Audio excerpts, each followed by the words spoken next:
Welcome to the Red Diamond Wargame Podcast. I am your host, Major Kurt Locker Honig, and I am joined today by the Commandant's Cup champion team, 135th Infantry Division, which include Major Ken Maverick 6 Okeefe and returning guest, Captain Greg Choripan Fitzpatrick, both of the United States Army. Gentlemen, thank you for joining me today.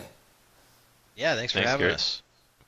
Please note that all opinions expressed are entirely those of the participants and do not reflect the United States Marine Corps, the United States Army, their units, or any other organizations of which they are a part. Now, Greg, you've been a guest on this podcast before, so I won't make you go through your entire background once again. But Ken, this is your first time. Why don't you give us a quick rundown of your background and how you came into wargaming? Hey, sure. I think I've always been playing games since like middle school, high school. Since we're talking war games, I think at West Point 2011, I ordered No Retreat from GMT Games. I just saw it online, thought it looked pretty cool, and now I'm here. Now I've been playing a lot more. Got a big shelf of similar games. Um, and then the Marine Corps stuff, I think I just got an email one day and kind of found this whole community that y'all got going on, which is really cool. That's outstanding. What do you do for the U.S. Army right now? So I'm a student at the German Command and Staff College right now in Hamburg, Germany. It's one of our exchange programs. So I'm over here, the only U.S. Army guy in my class of about 120 German students and NATO allies. Very cool.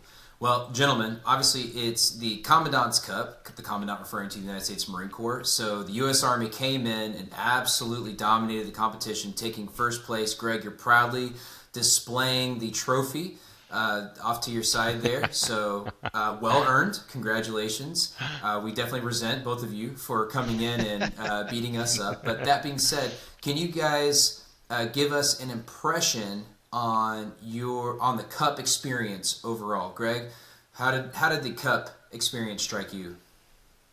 Yeah, I mean, we told everybody that would listen, we were just so impressed by what the Marine Corps is doing, what the Krulak Center is doing, what Mr. Barrick and the team over there are doing for wargaming.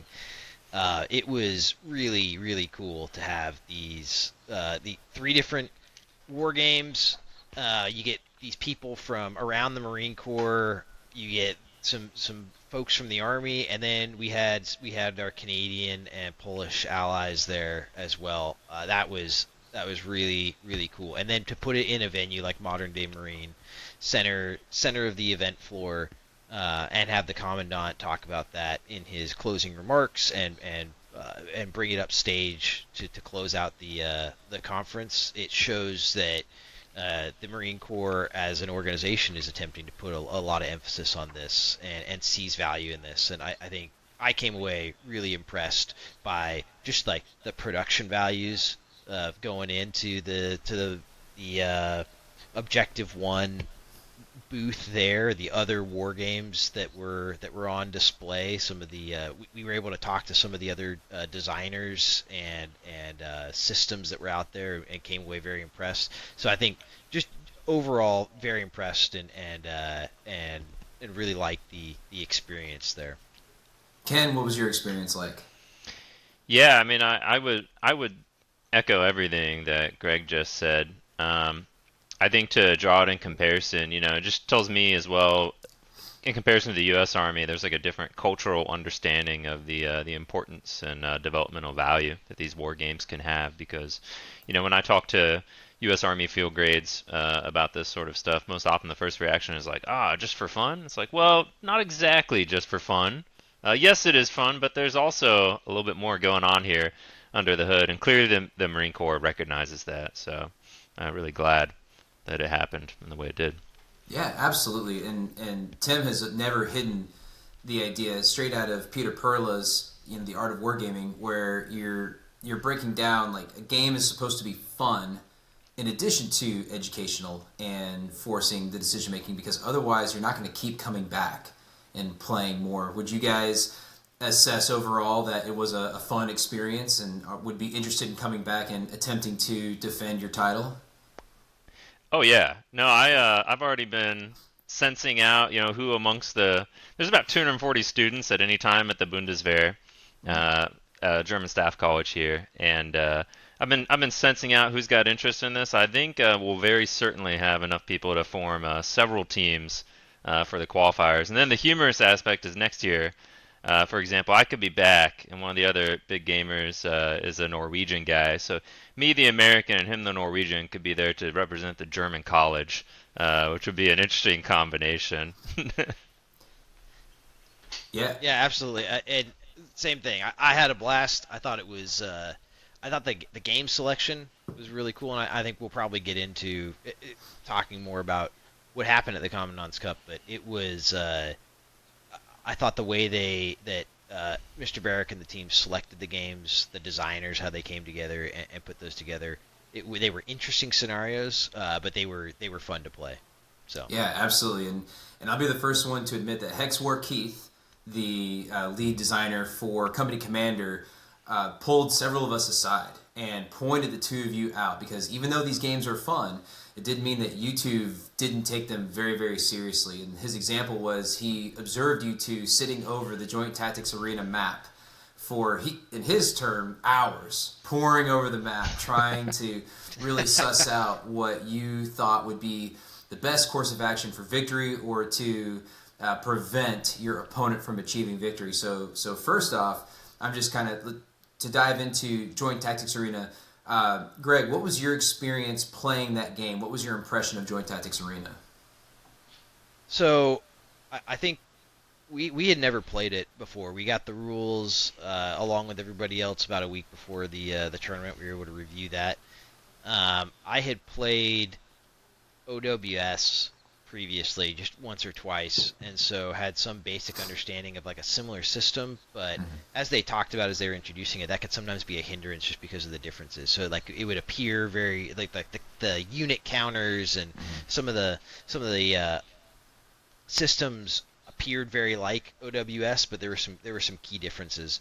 So it was quite a bit to learn on the front end, and that first day as we sat there for hours with the practice introductory scenario, I kind of was like, oh, this is pretty complicated to just pick up and then go into a tournament. But what I thought that did really well was it presented a complex problem for us to think about, and like modern war is very complex, it's very complicated, and you've got a lot of information that you've got to sort through to make decisions. It's not just as simple as Napoleonic War geometries. Like there's a lot of stuff going on, and it involved a lot of that. And so I thought I was impressed by the system, and I was impressed by the tournament trusting us to deal with this complex problem and come up with our solutions to then play through. And I think Ken will probably go a little bit more into this, but we really, really enjoyed that the team match at the end. Thought it was that was a cool way to finish out. Yeah, awesome. Ken, what was your experience with Joint Tactics Arena? Yeah, shortly put, it was my favorite game of the three we played. I think that it was a complex situation. There was a lot to crunch on, and I thought that was good, and then it presented a lot of opportunities for play. I think the system, part of why I enjoyed it the most is really two aspects. One is that I thought it had made intelligent abstractions. Of our three systems, it made the best, right? I kind of always understood in JTA what was being abstracted, and things made sense, so to speak, when you took actions, why the results were the way they were, and so you could focus on your decisions.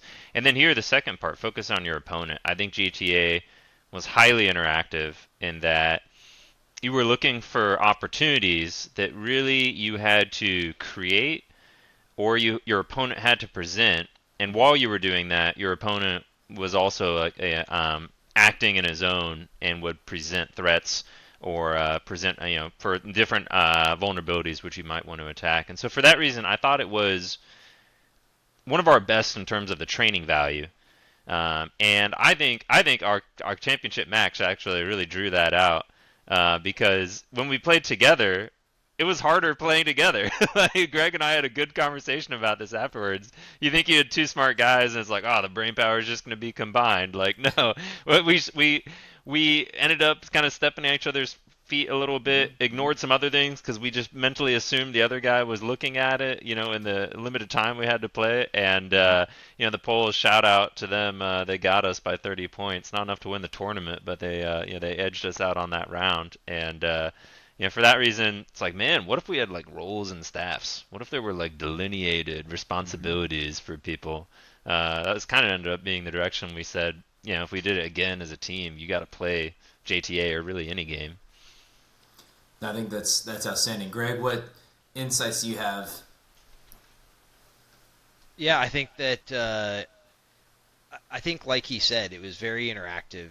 It was there was the back and forth, and in that championship match, because both sides were a little bit more familiar with the system, we had a little bit extra time.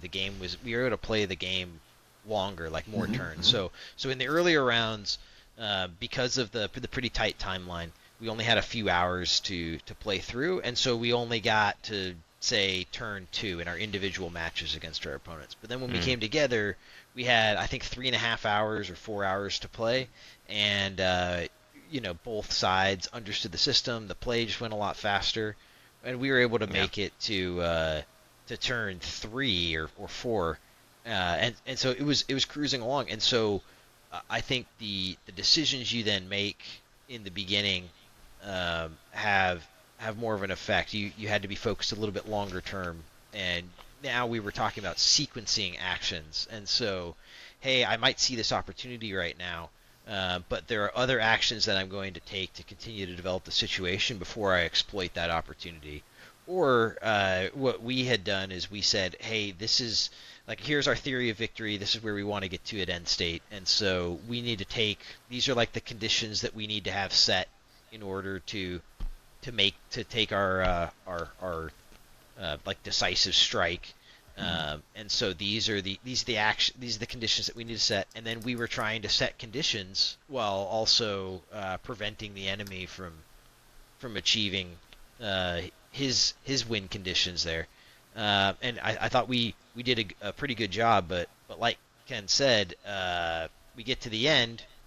We had set conditions to take the opportunity, and we were like, all right, let's go, all in. And we just were not paying attention. Neither of us were looking at what the enemy could do, and he was able to land a pretty nasty blow that ended up winning him the game just over us. But like Ken said, not enough to overcome the lead for the tournament. No, I think it's an outstanding example of the balance of an individual gameplay first time through versus the second time through, but also with a partner, because my partner and I dealt with a very similar situation where I had never dreamed of making the decision being the hard part and getting that 2-minute clock run on me of, hey, you better pick your action card or we're going to start penalizing you points. And it just purely became like, hey, do I use one of these reserve cards? Do I use what I already had planned? And it just turned into this, well, what do you think, man? Well, if we do this, it could be A, B, or C, but if we do that, it could be X, Y, or Z. And I honestly don't know. Is that going to stop him or is that going to help us? And just all of a sudden, 2 minutes is gone. We're going with the next card. This is what we're going to do. And then all of a sudden it turned into this agonizing, all right, well, how are we gonna do this? What actually is gonna benefit from playing this card now that we've spent our 2 minutes and we've decided? And despite all that, we still played further into the game, all the way into turn 3, which the individual games never made it to that far. So it was a very interesting thrill and dynamic. I've spoken way too much about how much I enjoy Joint Tactics Arena. Don't forget, the Polish have had a copy because we're setting our allies up for success.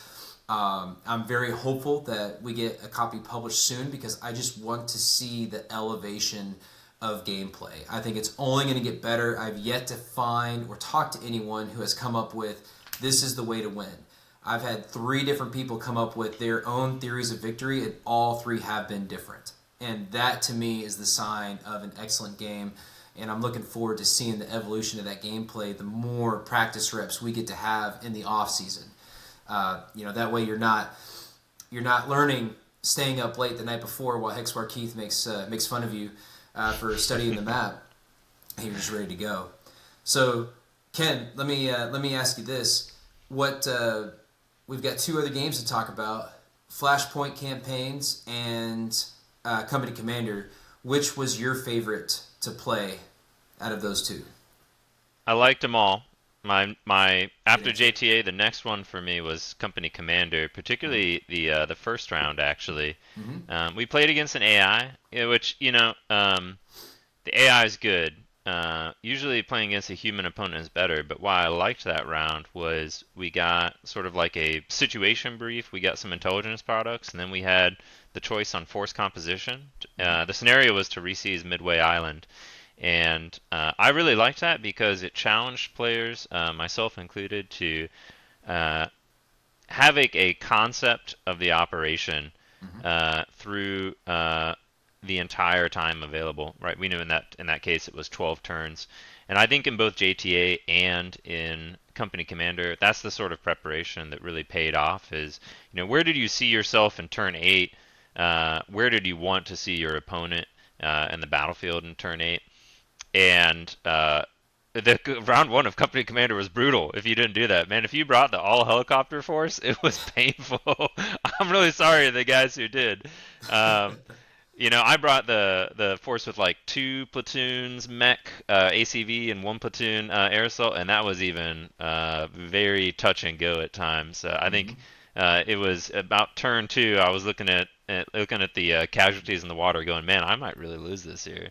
Yeah. Uh, so uh, awesome system, and I think also like really easy to adapt. Like it's on the wargaming cloud, and I think it's really feasible. If you had an organization and you wanted to create, we were discussing this, Greg and I. If you were a striker unit and you wanted to create like a similar scenario on land somewhere, and talking about like air assault strikers, mounted or dismounted, force organizations for a certain mission, like very feasible. So brilliant from Keith. Love that one.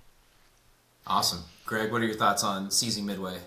Yeah, I think you talk about how important your initial disposition is, right? There's the famous quote that like the error in disposition can't be undone. Like that's I think you choose your force composition like that, and then your initial setup and where you chose to deploy your units was critical. Mm-hmm. Like when you talk about the range rings that you're dealing with in modern combat and Company Commander, and like the movement rates, it's tough to outrun an ATGM when you're afloat there. Yeah. So yeah, that was really important. I also chose the company composition of 2 mech platoons and the air assault platoon. But I think one thing that I did a little bit differently than a lot of people was I didn't bring my entire force in on the first turn. So Mm-hmm. I saw how crunchy the enemy was, and decided I was going to actually spend 3 turns just shaping the battlefield and using Mm-hmm. my fire support before I started moving units around and exposing them. And that worked out really well because I got those 2 M10 Bookers, get the army ashore, and we were able to make quick work of the enemy on the island. But just slowing things down a little bit. We don't always have to jam all of our forces across the line right at the beginning, and we also talk about like you want to make contact with the smallest force possible, and I think as you do that, you can allow the situation to develop a little bit. Like Ken said, I thought that was really really well done. When we said we were going to be playing the AI, I was not excited about that. I thought that was going to be a wasted game round, not very fun, and wasn't going to be able to like separate us. But I thought when I saw the scenario design, saw that choice to allow us to do some planning and choose our composition ahead of time, I thought that was really good, and that was actually my second favorite round after the JTA team round at the end. I wanted to ask. We never discussed this, Greg. We both chose the same force composition. Why did you choose 2 mech, 1 air assault? Because it had the M10 Bookers, had the army. I knew it. You did? It's the most Okay. common answer I've ever heard. It's like, well, it's got tanks, right? Like, Yeah, not going to leave I'm tanks. Yeah, I'm not a tanker. I'm an infantry officer. I've never been in a tank unit. I've been light or striker my whole career, and I'm much more comfortable jumping out of airplanes or helicopters than I am working alongside tanks. However, just looking at the enemy there, they didn't have a lot of anti-tank capability, and those tanks got a long range and Mm. a nasty little gun right there. All I wanted to do was get them ashore on one of those islands, and that's what happened. I got both those tanks ashore, and they controlled the entire island. I destroy anything I wanted really, really quickly. How about you? Why'd you choose that one, Ken? I chose it because I thought it had the right mix. I wanted a majority of mech forces because I knew they were the forces that could actually get onto the island while they had all the air defense systems. And then I wanted just a portion of air assault for flexibility, to Yeah, hunt down the last portions of the enemy during the last couple turns. If it had whether it had Bookers or not was kind of not so important to me as long as it had lots of mobile protected firepower. So Booker, I was like, check. That force also had, I think, 4 ACV 30s, which is a yeah. big increase in firepower over the other ACVs. And for that reason, I said, yeah. I said, yeah, this is the mix. It didn't have the 155s, which I was, I wondered how important or good that might be. In the end, I think the island was way too small. If you brought the 155s, they were helicopter deployed. Just again, good luck getting those on turn one. Turn two, I couldn't read the map and see the enemy's air defense fields of fire. So I actually chose one of my Ospreys with a heavy machine gun team and sent them out, and they won important reconnaissance information at a high cost. It was, and then I saved the rest of the air assault for later. Harsh. No, that makes a lot of sense. I actually went the other way. I went two platoons air and one amphib, and I did that Mm, primarily for speed. But that being said, I took Greg's approach very cautious, where it's like I'm not in a rush. Okay, I've played Keith's games where you have that 50% threshold of friendly forces that you're allowed to lose, yeah. and that happens very quickly, especially if you have aircraft blown out. So I waited very patiently to make sure that I had enough air assets destroyed that I could start landing the key pieces that I needed. And it ended up working out in terms of distracting the enemy, where I had them start flowing south because that's where I gained my initial foothold, and only then did I start launching my ACVs from the north, so that Mm, then they're kind of frozen, right? They can't mass one or the other. I've got them facing two different avenues of approach. I was concerned about the greater amphibious formations just because a lot of them included LCACs. And the lessons that we learned in the qualifying rounds is that LCACs are highly susceptible to even light loitering munitions. mm, And so I knew that was going to be something that they could throw out immediately, and they did. And while the ACVs they're still susceptible to the lights, they're not nearly as susceptible as the LCACs. And I didn't want to risk losing a huge chunk of force to a light munition like that. So that was what precipitated leaning more towards the two capabilities. The one thing I never tested though was the Blackhawks and the 53s actually had the ability to like suppress a little bit, but I didn't want to risk. Could I drop them yeah. off? Could I shoot first and then drop off, or could I only do one or the other? I didn't want to risk it at all. It was like more important to just get the guys on the ground and get them out of there. So I never found out whether or not they could actually engage and then drop Mm, someone off. We certainly found out they couldn't drop someone off and then engage, which I thought was too bad. That's like the one piece of feedback that I would send towards Hexford yeah. Keith is, hey, if they have that ability, right, like could that still be a part of landing in an LZ that they can engage a target on their way out? So, but you talked about tanks. I'll use that as a segue into the other company commander game, Highway 1, where tanks were abundant on both sides fighting over this key piece of terrain.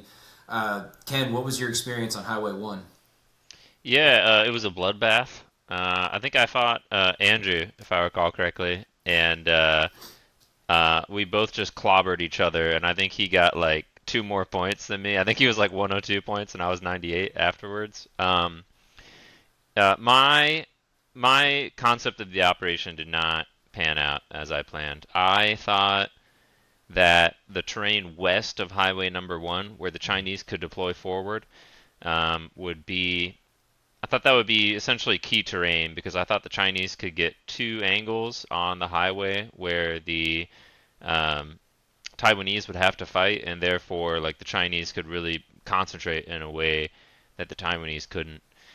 What was not, what did not pan out about that was any of the fields of fire. There was just I had a ton of Chinese combat power that just couldn't fight, and if it could fight, it was like very quickly getting destroyed by M1s on the Taiwanese side. Hmm. Hmm. The only thing that saved me in my Chinese game was I put I put like four squads of motorized infantry down in the south, and I kind of had this in my head. I'm like, all right, they're gonna screen my southwest routes through the woods, and then if there's nothing coming, they can move slowly through what I thought was passable terrain and come back to the highway. It was not passable, Nope. and those dudes were forced to conduct a long march around the side of the map that ended That's up right. nabbing me like three victory points. So I think it was a really weird game end where Andrew had beat me on force. Like he would have won by a decent margin, but I held more objectives than him and ended up getting the objective points because I had like three in his rear. I don't know what I'd do if I played it again. Exactly. I think there's something to say about the tempo of that battle and the rate and sequence at which you feed troops into the meat grinder matters. Mm. Because I think the meat grinder is unavoidable on Highway 1. It's just you're going to have somewhere on the highway, you're going to meet the enemy, everybody's going to have 5 hexes of visibility, and you're just going to be just murdering each other at 100 meters of terrain range. So hopefully Greg has more thoughtful things to say. Greg, what was your experience on Highway 1? Yeah, unfortunately, I ran out of time in my match, so my opponent was playing a little bit slower, Mm. and we just didn't get to the end. And I say unfortunately because I think I had a pretty good advantage by the end there, and was looking to exploit that for additional points. We just kind of ran out of gas. The On the Taiwanese side, they have, I think they start the game with 7 M1 Abrams, and those tanks were very powerful. They did a number on the PRC forces, um, but I was able to destroy. I think I had destroyed 5 or 6 of those with drones, with infantry, whatever, throughout the course of the game. And so he had really lost that edge, and I had kind of held my armor back along the road, and really worked on infiltrations and kind of setting conditions along the north and the south. So that's where Mm. most of our fighting had gone on. And there was like an IV line about halfway down the road, and I had massed my forces Mhm. behind that IV line, so he couldn't actually shoot me. I couldn't shoot him straight down the road, but he was losing tanks, and so we had gotten to a point where I had infantry on his side of the ravine. They were up in the restricted terrain there in the urban and the forest with him. He was playing tag with those squads, and I had a bunch of tanks ready to roll through and take on his CM11s, which I found to have Hmm. pretty much paper mache armor. Yep. Yep. And so I was feeling pretty good. Unfortunately, we ran out of time on that one. And then on the Chinese side, um, I fought for that IV line to not let him do that to me, and I ended up getting some M1s up there and had pretty good fire control down the road. He put a lot of emphasis on running through the as the Taiwanese. He put a lot of emphasis on trying to run tanks through the restricted terrain to the Mm. south and get behind Huh. me, and that put him at a disadvantage. That allowed me Yeah. to knock out Abrams in Yeah. close quarters with infantry squads. So it would have been really good if he had gotten those tanks out into the open terrain, but maybe don't lead with the Abrams when you're driving through the restricted terrain. It just puts you at a disadvantage. So Yeah. I enjoyed that one, but like Ken said, it was a little bit of a slugfest. Yeah. It felt like we were just boxers standing there punching each other in the nose. to some extent. And I wish we'd had a little bit more time to be able to get all the way through it. Sure. I thought the one thoughtful aspect to the scenario, I was all thoughtful, but the one I really appreciated was you're the Chinese. You had your drone up for like 3 turns before it was shot down, and you're like, what am I going to target? Yeah. Or other way around. Sorry, you're the Taiwanese, Yeah. and you've got the drone up for 3 turns before the Chinese shoot down. You're like, what am I going to target? And I think the obvious answer is, dude, that truck carrying the 8 CH-901 loitering munitions, right? Because on the Chinese side, it's like, I've got these M1s that are really tough to crack. If only I had like an asset, they could just go out there and take off the edge, remove a few from the battlefield. So I think most players ended up figuring out that little targeting puzzle. I thought that was a fun prelude to the bloodbath on Highway 1. I also thought that the targeting in that game is really interesting because you have a lot of situational awareness with your air assets. So like in that game, when you have a drone up, it reveals the entire area underneath it. And I mean, I think wide area surveillance and AI is coming a long way, but I don't think we're necessarily quite there at the tactical level. Like usually you've got an analyst who's like looking at a screen trying to identify things, so it's a little bit more restricted. But I think that makes the calculus, like how I set up my forces, is a little bit different. Like my good stuff, I don't want to have up front. What I want the enemy to do is I want them to shoot the things that they first see or they first arrive. So I want to give him the dilemma. Do I use my loitering munition right now against this unit that I can see and is it close, or do I wait a couple of turns to get farther back and attack this higher value target? And so, like, if you keep your Abrams off the line, well, the Chinese, a lot of times, like, I've had my opponent who is sending the drone after maybe not the highest value targets. My Abrams isn't making first contact and isn't destroying enemy right off the bat, but that was the trade-off to have him later on in the game. Yeah. No, those are outstanding considerations. Did any of those considerations translate into the Flashpoint scenario, which was a no-kidding PRC amphibious assault on the Taipei port? Ken?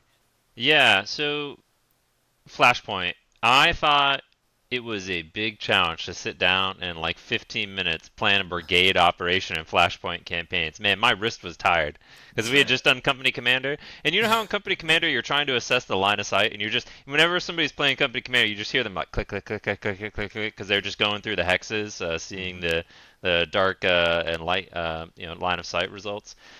So we came to Flashpoint campaigns. I was playing Lieutenant Colonel Val. And I think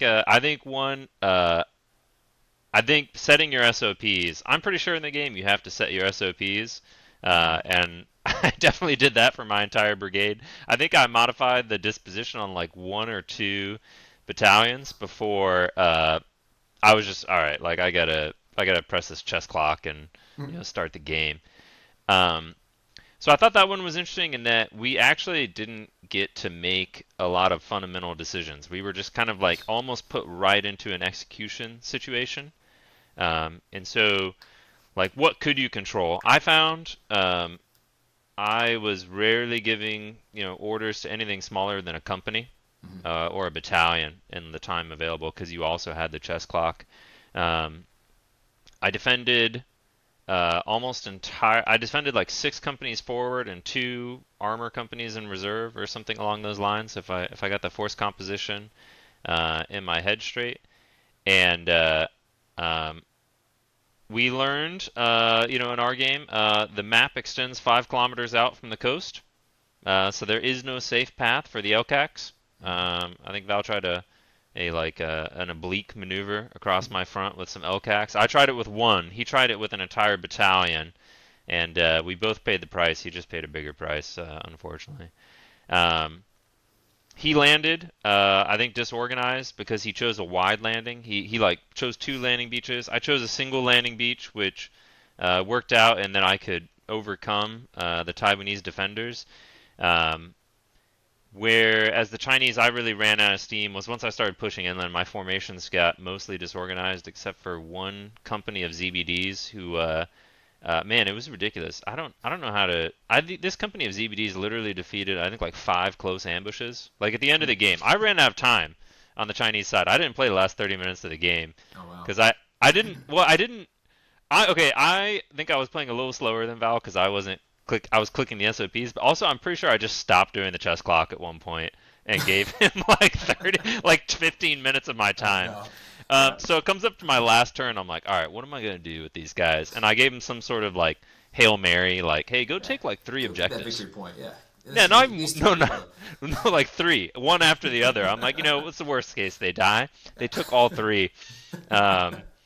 He didn't like that, which is very understandable. And I think what was going on in the game was I'm not sure he had set his SOPs for CM11s, and so I think what was happening is he had like CM11 companies in place on the map, and he thought they were in an ambush. He had given them an ambush order, but their SOP says like fight mounted, fight with your with your APC forward, and then a ZBD just smokes them while all the troops are in the rear compartment. So. There's something about flashpoints where I think there's like a feedback loop missing. I think it's a very intelligent game design. Mhm. I think at times many smart players were like, "What's going on in these like tactical interactions? Why am I not getting the results that I'm achieving?" Or at other times, you have stuff, and I think this is a positive for the system. I had a Taiwanese mortar team, 120 millimeters, shoot down a helicopter.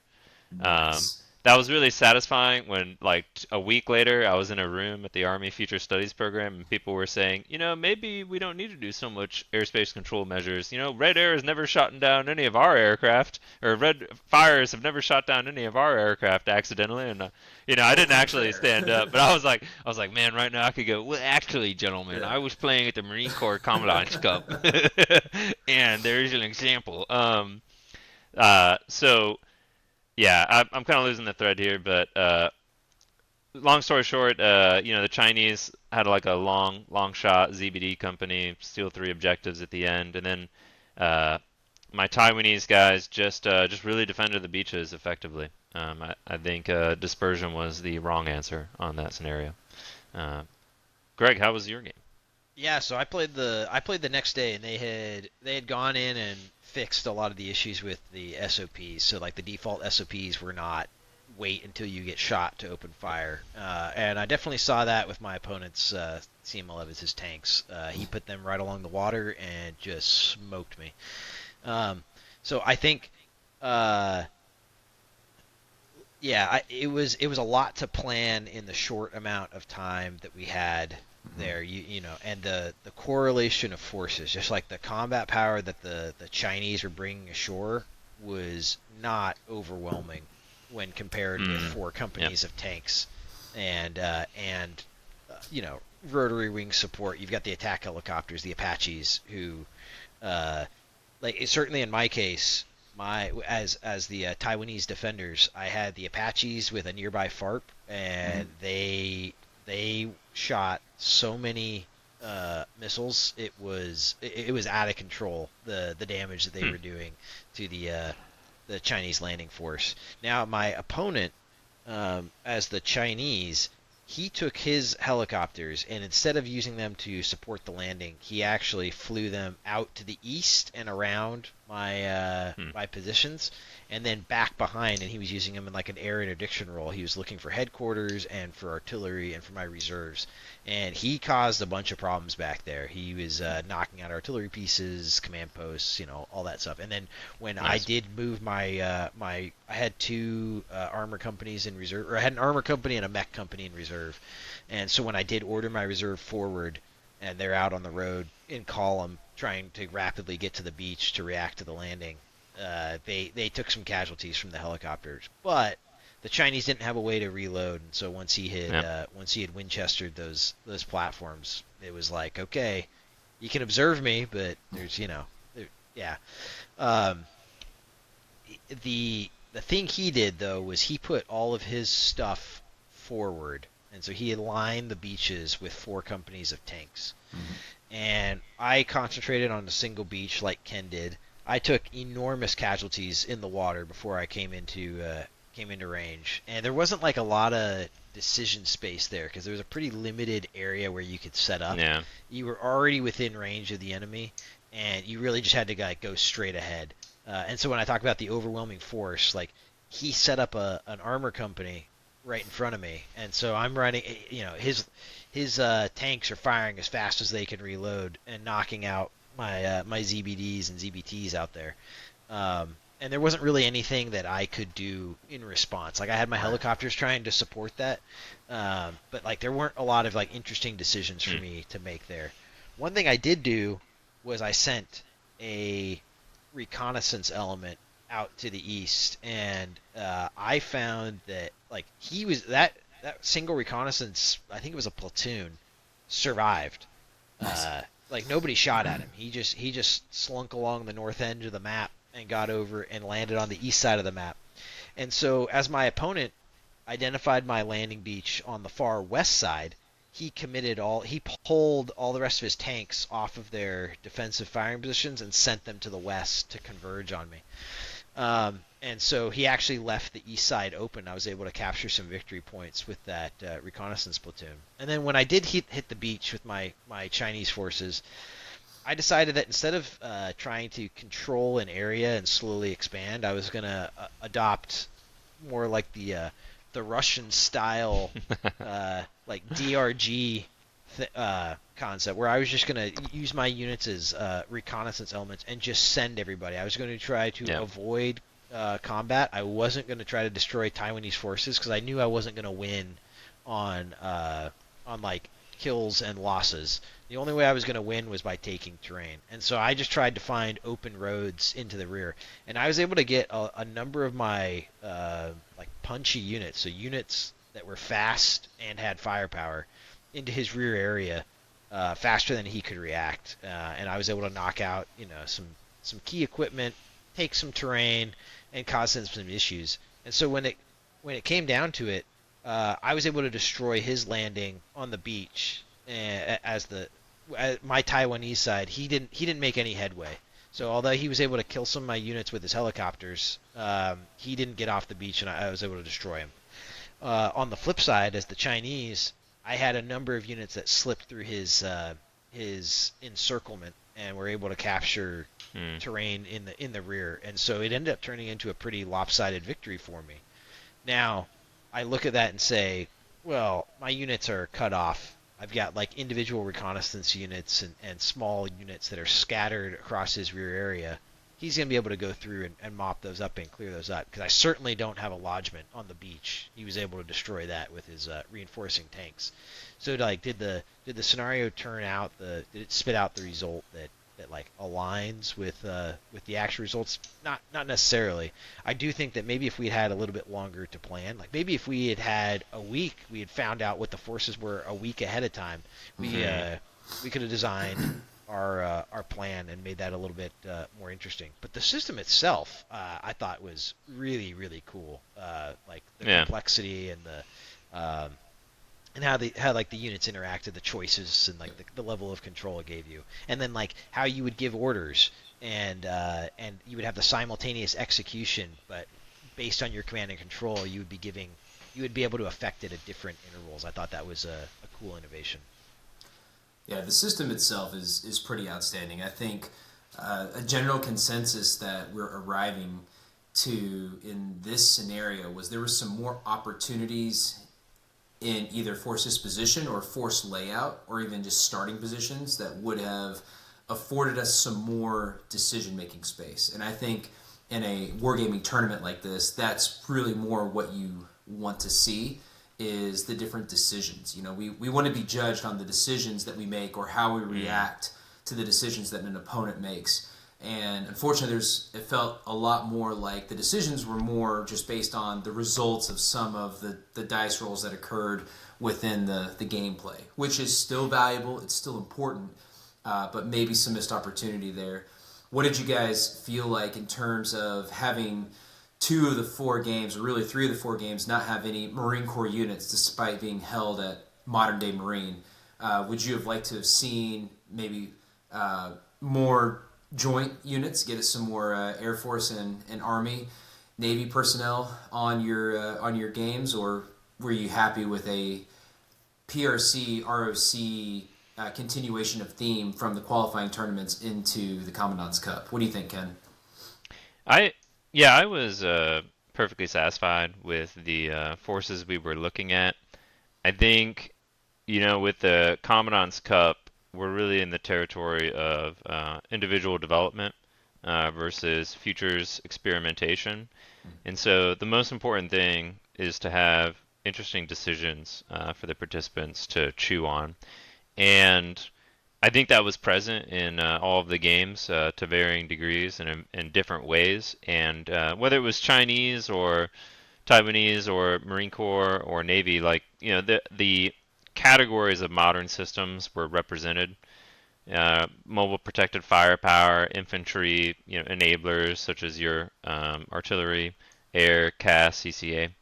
The aspect that we spoke about that night with the developers was drones and loitering munitions and how to better model those. And I think there is room for growth in many of these scenarios, and that's understandable because this technology is smoking hot and tends to develop every 3 months with some new capability that nobody has yet started modeling in their games. But I think getting a tighter handle on fog of war and the limitations of sensors and collection assets would add a lot of interesting decision character to our games. I think more than just seeing like a different uniform on the guys out there, I would love to have half the company commander map be dark. Maybe my UAV that's up can only illuminate a certain portion of the map, and I've got to make a new decision, such as where am I even going to send my intelligence assets, rather than right now. You know how you send the 300 series drone or whatever the Chinese have. You're like, all right, sweet, I see the whole map. It's like, yeah, there are capabilities like that, but then again, we've taken a decision space away from the players. I think Greg would probably think similarly with me on that. What are your thoughts, Greg? Yeah, I think to your initial question about do we need to see more Marine units in there, I think actually making it a ROC PRC fight made it a little bit more interesting, because when you see your own unit or something you're familiar with there, if the stats don't quite align with how you think it should be represented, it can be hard to suspend your disbelief and really get into the game. Instead, you can be just saying, well, this isn't accurate. Like, a Marine unit wouldn't act like that, or wouldn't have it wouldn't be bested by a Chinese squad in that situation. So I think actually having the Chinese and the Taiwanese allows you to just say, okay, these are the forces available. Now I need to go ahead and make decisions, which I was fine with. And one of my big takeaways, certainly from like the Flashpoint campaigns scenario, is that landing in the face of an armored brigade without first setting conditions is suicide. Yeah. So don't do that. Contested amphibious landings, yikes. Yeah. Wow. So I think maybe if we do modify that scenario where you've got more space, you've got more ability to change your disposition. Maybe your landing craft start farther away and you can choose a beach, or maybe you're given some sort of asset that can really target visible tanks. So sure, you can put those tanks right up against the water's edge and cause havoc on the amphibious units coming ashore, but the cost you pay, you're incurring the cost, the risk there of facing the targeting. So maybe you're going to hold those farther back from the water's edge to react to the landing, and you've got some interesting decisions there. I think that would have been interesting. To Ken's point, now Ken he's an intelligence officer. Outed. So talking about collections and all that, I think that would create some interesting decisions. I don't know that company commander is necessarily the right system to really go through the targeting cycle with, just because the level of control you have with the units is pretty high. Like, you're moving all of the units and deciding what they're targeting. The Flashpoint campaigns, on the other hand, where you don't necessarily, like, you give orders to the units and then they've got to make sense of your orders, your SOPs, in a little bit novel situation, maybe that might be a better platform for having more limited intelligence, and you're hey, I think there's this type of enemy in this direction. I'm applying my intelligence collection to this area to flesh that out, but I still have to give orders to these other units, and they're going to have engagements and run into all sorts of units, and I might be getting partial or incorrect information back at the headquarters level with which to make my decision. I think that's interesting, but certainly, working on that would I think would add a lot to both those systems. Those are outstanding points. Well, I'd like to wrap up here with just you guys are both active participants in the various tournaments hosted by the Marine Corps University Fight Club. As we gear up for next season, I'm assuming we're going to get to continue to see Choripan and Maverick 6 on the leaderboards and across the maps. What would you like to see different at all in the qualifying process and in the game, the Commandant's Cup itself? Ken, what would you like to see a little bit different? I think I would just like to see more team games.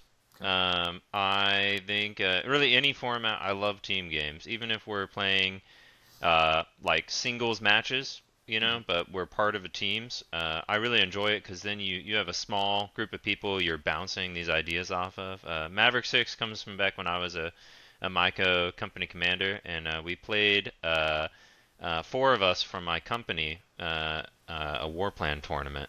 It was only volunteers. Nobody was ordered by the company commander to play, but it was cool to see some of my analysts conducting IPO, that's their job. But they were doing it now for fun, and including some non-30, all source analysts. Some of my SIGINT guys. It was interesting to see. Wow, okay, you can really do some all source work as well.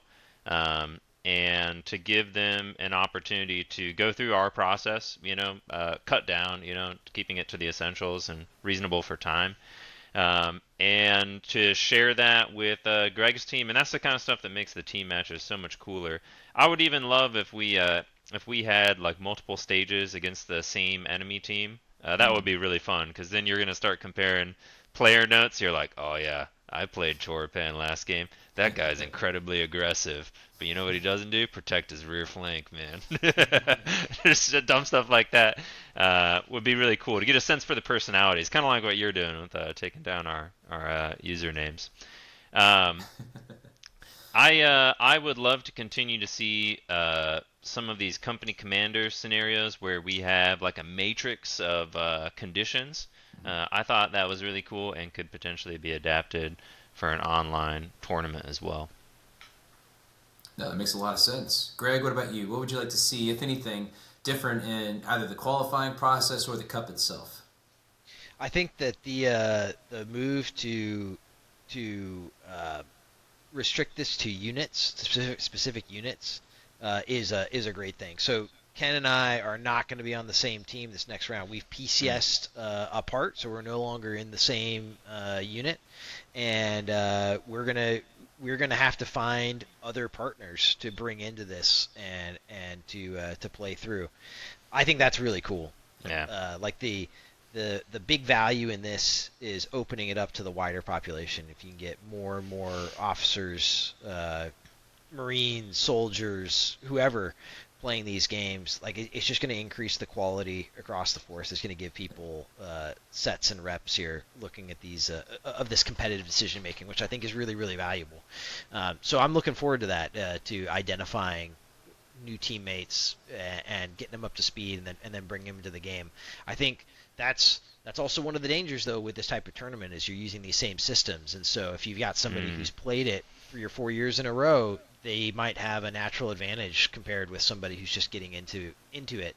And so how do you manage it so that that new entrants aren't overwhelmed or aren't put at such a disadvantage because they don't know the system, that they can't make interesting decisions? I think that's a question, something that we probably need to chew on. But like Ken said, I think there's I really like that idea of bringing that force design, or choosing your composition ahead of time before you start the match. And so you're actually making decisions before you get into the game. I think that would be really cool for the next tournament. Maybe there is a round against AI in the next like top tactics tournament. That could be cool. I think those are fantastic assessments. And gentlemen, I can't thank you enough for spending the time to talk with us about your experience at the Commandant's Cup. You guys had the overall victory, and Ken, you were the individual winner overall. Is that correct? That's right. Yeah, congratulations. And is there anything in particular that you would like to pass on to the Marines so that we have a better shot at taking you down if you manage to qualify to compete again next year? Well, I think you already outed my superpower with your comment from Keith. They say success is just when luck meets preparation, right? So, study up, and maybe you'll catch me on my unlucky day. I think most days I'm not lucky, so your chances are probably pretty good. No, I think you guys put on an outstanding performance, and we couldn't thank you enough for physically making the trip to Washington, D.C. to compete at the Modern Day Marine Conference.